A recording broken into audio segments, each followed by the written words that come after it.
instructional assistant. But so for high school football assistant, Brad Ford is going to get one of the positions. His son's going to volunteer and help out at the high school level as well. I kind of wanted to move up with the middle school kids that are going up in high school.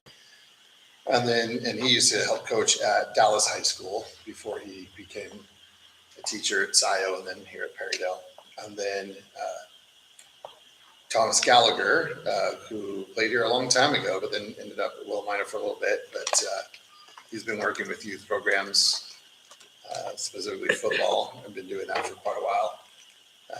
I know as a player, it was kind of like having a coach on the field. So glad to have that experience. And then the other one is middle school football assistant, Connor Graber, who is one of our instructional assistants now, graduated a few years ago, and good all-around athlete, and very much loves the idea of the game, and very knowledgeable about all the sports, but was a really good football player for us too. And he's done a good job with one of the younger kid programs for basketball, and his aspirations is to become a PE teacher and be a coach. And so I think that this is a good opportunity for him to continue to learn the different aspects of the coaching with various sports. Both those two people will be working with the two coaches from Amity, one of those being Joel McGill, who I talked about before. And Joel has a plethora of experience at the high school level, and coach everything from 5A, 6A, 3A with Amity, and won a couple state titles there. So I think they're going to learn a lot from Joel as well. Okay. Moving on to the consent agenda, is there a motion to approve that? I'm going to approve the consent agenda. Second. Okay, we have a motion and a second. All those in favor? Aye. Any in opposition? Okay, motion passes. Items for board action, staff handbook. Yeah, so the staff handbook, do you want to talk about it, Chrissy? Yeah, I can. It's been completed for a while, so I had to go back to kind of remind myself some of the bigger changes. However, really the focus has been for the staff handbook, just shortening the language, making it more clear. There aren't any significant changes in the staff handbook, aside from updating new staff members' names within page, I believe, 6. And starts on 8.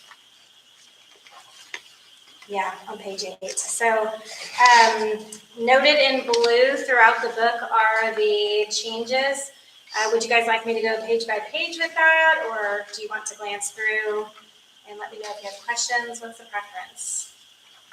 If you just find a hit, I don't think page by page, but if there are any major changes. There really aren't major changes in the staff handbook.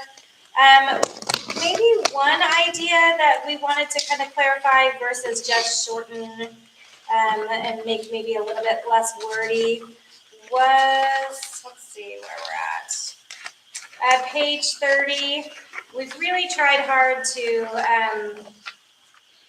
maintain a schedule of staff meetings so that staff are aware and clear on upcoming events. We're able to be face-to-face and make sure we're addressing any student needs, any scheduling needs. And so we've updated the wording here with really the hope and expectation that staff are able to create their schedules and meetings and things around our schedule of these meetings. So we've had pretty consistent high school meetings, middle school meetings, elementary meetings, but bringing everybody together is a goal this year.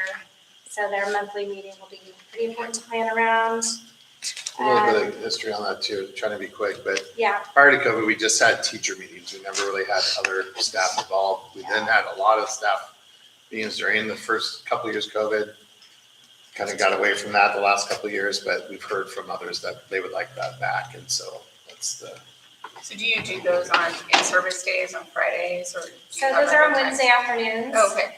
Yeah, Good so after depending on which group it is, but our whole staff meetings will be the third Wednesday of every week. Okay. I've got one other question. Do you, I'm just curious, do we send these to the attorney to look at after we make, I assume, so. Not each year, Yeah. but when there's questions, certainly do, and maybe that's something we should slate for every couple of years or something like that. Yeah, so anything that would be a policy that we've, like, instead of just reworded, but anything that doesn't, like anything that goes along with the policy, that's following the policy itself, like, Yeah. I'm not for sure. example, well, fundraising is not one, but fundraising. we Well, don't 52 necessarily have is our to- next one to just point out, so. 52? Mhm. Okay. I can't. So that one is, it's related to a policy, so we use much of the same wording and make sure that we're in line with that. But on page 52, it's small, but it's just a reminder to staff that we want to make sure students are aware of rules. And yes, we make sure everybody has access to the student and parent handbooks. However, going through and kind of pointing out any of the things that we knew from the previous year that were maybe less understood by students, we want to encourage our staff to be reviewing those changes with our students. So that's highlighted on page 52. It's not for them. I took that off. I thought that was for you, for when we read it at the staff in service day. I was gonna So say, I don't see I know. anything on took there. that one off. Okay, so you So don't see there's that. a copy for the board. Okay, I thought so that was just for on us page to. 52, the second paragraph from the bottom, All teachers, all yeah. teachers are expected to review the student conduct rules contained in the student handbook with their students the first week of the school year. We tend to hit things, like cell phone rules and things like that, but really even just athletic expectations, what the attendance requirements are for our athletes on game days versus practice days, different things like that that just come up over the school year. And as things like that come up a couple of different times, we take note of that, and those are kind of the target areas for our